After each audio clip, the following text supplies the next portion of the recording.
Hi everybody.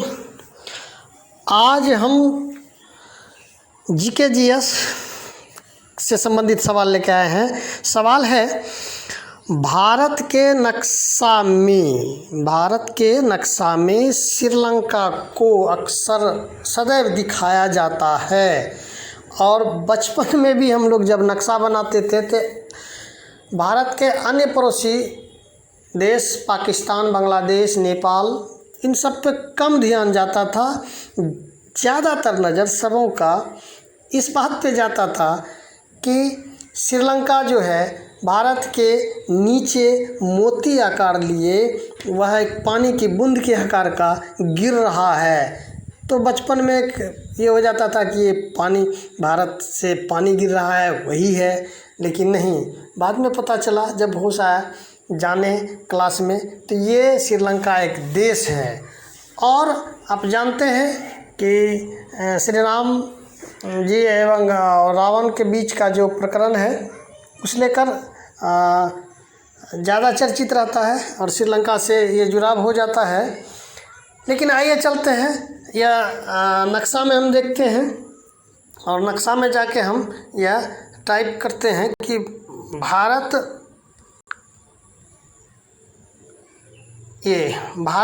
का नक्शा। इसको हम सर्च मारें तो बहुत सारे आ जाएंगे। इससे पहले जब आप पे आए, सवाल जो है, यह सवाल मेरे YouTube चैनल के कमेंट बॉक्स में दिखा, जो शायद नज़रअंदाज हो गया था, नहीं देख पाए थे। बच्चों के द्वारा ये सवाल आया था कि भारत के नक्शे में अक्सर श्रीलंका को दिखाया जाता है, तो आए इसका जवाब ढूंढें। तो इससे पहले हम नक्शा को देखें, किसी भी नक्शे को हम बड़ा करके देखें। देखिए इसमें भी बड़ा करने पर देखिए श्रीलंका दिख रहा है, जबकि बांग्लादेश, भूटान, नेपाल, चीन, पाकिस्तान और सब भी हैं, लेकिन नज़र बच्चों की ज़्यादातर श्रीलंका पर रहती है। इसके पीछे थोड़ा सा ये है कि देखने में ऐसा लगता है कि भारत से एक पानी की बूंद गिर रही है या मोती गिर रहा है जो नीचे की ओर जा रहा है। लेकिन जब क्लास में शिक्षक इस बात पर चर्चा किए तो समझ में आया कि हाँ, श्रीलंका एक अलग देश है, यह मोती का आकार का नहीं है बल्कि यह एक देश है। लेकिन यह देखा जाता है कि इसको ज़्यादा महत्व दिया जाता है, तो इसके पीछे रीजन है, तो हम उस रीजन पर नज़र दौड़ाएं, देखें। आइए इसको हम विस्तारित रूप से भी अगर करते हैं, जरा देखिए।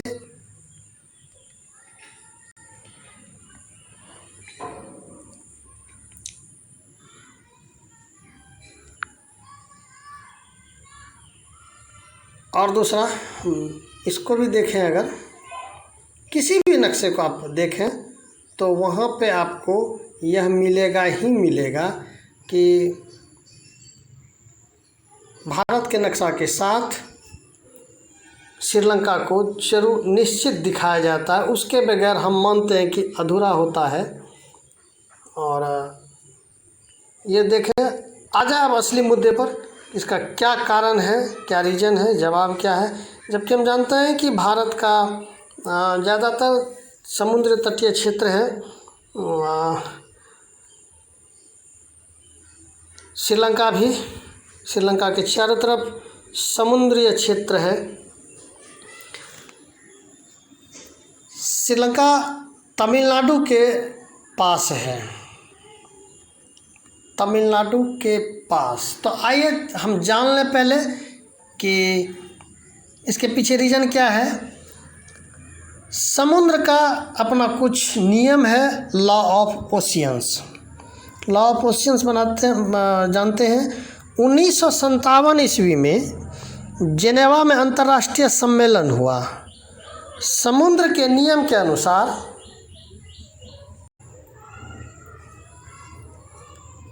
लॉ ऑफ ओशियंस में 1997 जो समुद्र का नियम बना, लॉ ऑफ ओशियंस में 1957 ईस्वी में जेनेवा में अंतर्राष्ट्रीय सम्मेलन हुआ। विश्व के लगभग ज़्यादातर देशों ने इसमें हिस्सा लिया। उसमें कुछ नियम बनाए गए और वो नियम 1975 में लागू हुआ। उसमें हम कह सकते हैं जो बना कि समुद्र क्षेत्र में जो भी देश हैं वो देश अपने तटीय क्षेत्र से 200 नॉटिकल माइल, तटीय क्षेत्र से 200 नॉटिकल माइल्स जो हैं वहाँ तक उन देशों का कब्जा रहेगा, अधिकार क्षेत्र रहेगा। उसको वह देश जैसा चाहे वैसा इस्तेमाल कर सके। अब यहाँ पे थोड़ा सा हम बताना चाहेंगे कि नॉटिकल्स माइल्स जो होता है, हम लोग ज़मीन पर जो मापते हैं दूरी वो किलोमीटर में ना मापते हैं, लेकिन समुद्र में हम उसे नॉटिकल्स माइल्स के तहत मापते हैं। और एक नॉटिकल माइल जो है वो 1.84 किलोमीटर, एक नॉटिकल माइल, नोट कीजिएगा और ध्यान दीजिएगा कि एक नॉटिकल माइल बराबर 1.84 किलोमीटर होता है। तो 200 नॉटिकल माइल्स लगभग 370 किलोमीटर होता है, लगभग 370 किलोमीटर। यानी समुद्र किनारे से किसी भी देश के समुद्र के किनारे से समुद्र के अंदर 370 किलोमीटर तक, यानी 200 किलोमीटर, 200 नॉटिकल माइल्स तक उस देश का कब्जा होता है। और उसके बाद अगर है तो वो अंतर्राष्ट्रीय वो हो जाता है, उस पर सभी इस्तेमाल कर सकते हैं अंतर्राष्ट्रीय नियम के अनुसार। अब आ जाए हम यहाँ पे कि क्या तमिलनाडु जो तटीय क्षेत्र हमारा है, भारत देश और श्रीलंका के बीच क्या इतनी दूरी है? नहीं। भारतीय तटीय क्षेत्र और श्रीलंका तटीय क्षेत्र के बीच की दूरी केवल 18 नॉटिकल माइल है। तो इतनी कम दूरी में है और यह दूरी 200 नॉटिकल माइल्स से काफ़ी कम है।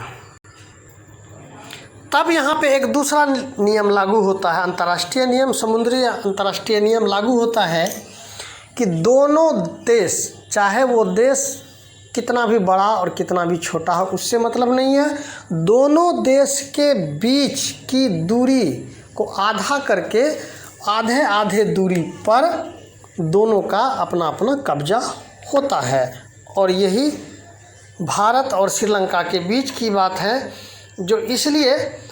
लेकिन जब हम तमिलनाडु से आगे ऊपर चलते हैं तो चेन्नई देखिए, और ये भुवनेश्वर या आंध्र प्रदेश की तरफ अगर चलते हैं तो फिर यहाँ पे इधर इस एरिया में ये लागू हो जाता है कि 200 नॉटिकल्स माइल 370 किलोमीटर की दूरी वो अगर दोनों तरफ से हम देखें तो श्रीलंका को अंदर दिखाना ये मजबूरी हो जाती है।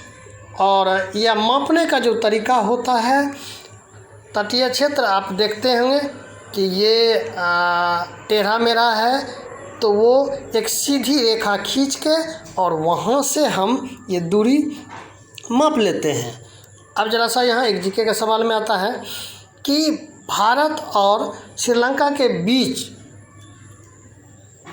मन्नार की खाड़ी, एक मन्नार की खाड़ी है जो दोनों को अलग करती है, मतलब दोनों के बीच जो समुद्र है उसको मन्नार की खाड़ी कहते हैं।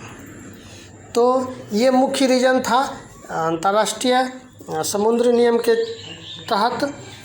हम उसको मजबूरी है दिखाना है, अगर उसको हम नहीं दिखाते हैं तो हमें अपना कब्जा भी दिखाना है कि हमारा अन्य जगह पर 200 नॉटिकल्स माइल तक हमारा कब्जा है। और ऊपर नीचे अगर दोनों जगह दिखाना होता है तो बीच में श्रीलंका आ जाता है। तो ये हमारी बाध्यता है कि हम अपने भारत देश के नक्शे में श्रीलंका को प्रमुखता देते हैं। और यह अगर भ्रांतियां हैं कि यह भारत का कब्जा है या कब्जा होने वाला या किसी भी तरह से, ये भ्रांतियां बिल्कुल गलत है। यह मुख्य रीज़न अंतर्राष्ट्रीय समुद्र नियम जो लॉ ऑफ ओशियंस लागू हुआ है उसके तहत ये है और हमें दिखाना पड़ता है, वरना इस पर किसी भी प्रकार का एक दूसरे पर कोई अधिकार नहीं है।